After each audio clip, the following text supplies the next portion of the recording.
Street Haven. The dream has grown and is still very much alive, and its philosophy has remained the same.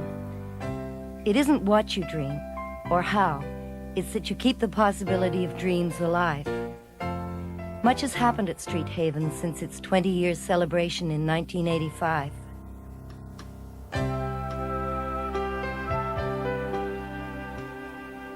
Space has always been a problem, and early in 1986, after raising $110,000, a 3-story wing was added to the back of the present location at 87 Pembroke.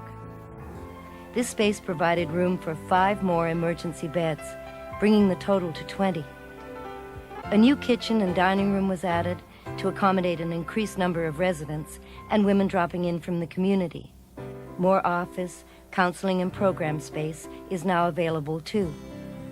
With the opening of the new wing, there's now room for courses like art therapy, life skills, exercise and relaxation groups, a learning center, and groups to promote personal well-being.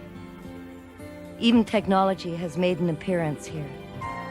Recently, Street Haven acquired 6 computers and can now offer an even better possibility of employment and educational training.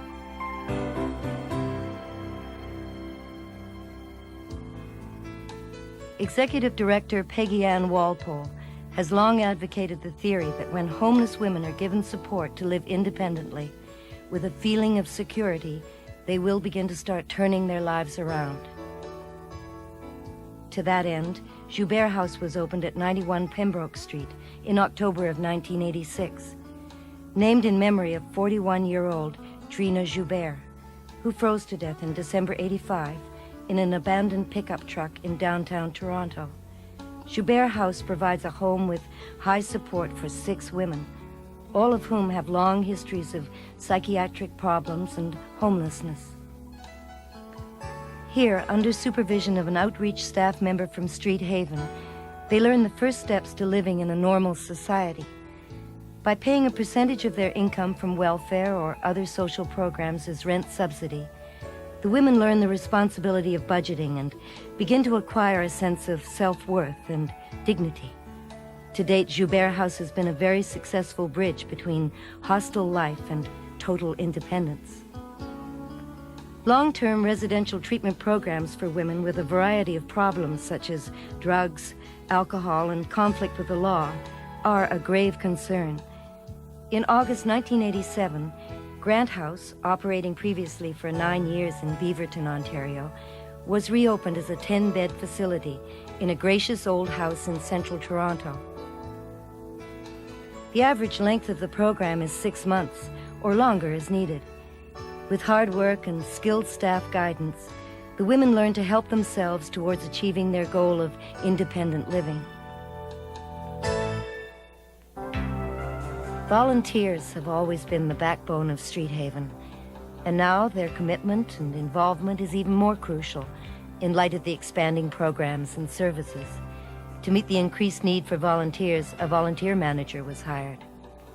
In October 1986, Selwyn Cobden, a volunteer since 1971, was given the Canadian Volunteer Award by the Lieutenant Governor in recognition of his 15 years of dedication and commitment to Street Haven.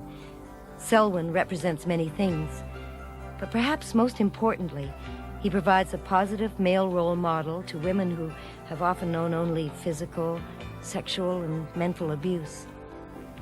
In 1987, the International Year of Shelter for the Homeless, the Ministry of Housing responded to the increased evidence of homelessness and allocated 21 permanent subsidized housing units to Street Haven. Other housing projects already in place under the auspices of Street Haven include units in Homes First and 109 Pembroke Street. In Toronto alone, it's estimated that there are over 10,000 homeless, a third of them women, including those housed in overpriced, filthy, and inadequate apartments and rooming houses. Most move endlessly from one crowded hostel to another, and when hostels are full, they sleep in doorways, stairwells, and some, like Trina Joubert, find shelter in abandoned vehicles. All of them need care. Some require the high support that Joubert House offers.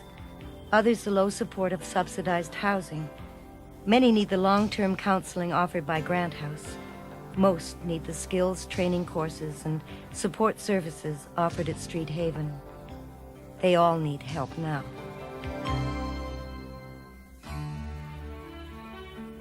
Today, Street Haven provides a continuum of services, which includes 76 beds at different levels of care. 76 beds.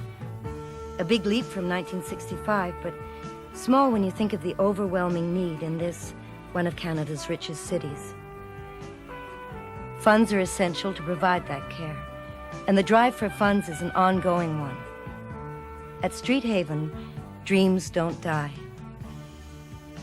Instead, they represent goals that must be met. Right now, the big dream is to continue working to help all the women who come through their doors to achieve the greatest degree of independence that they're capable of. And that means that there's still a lot of work to do.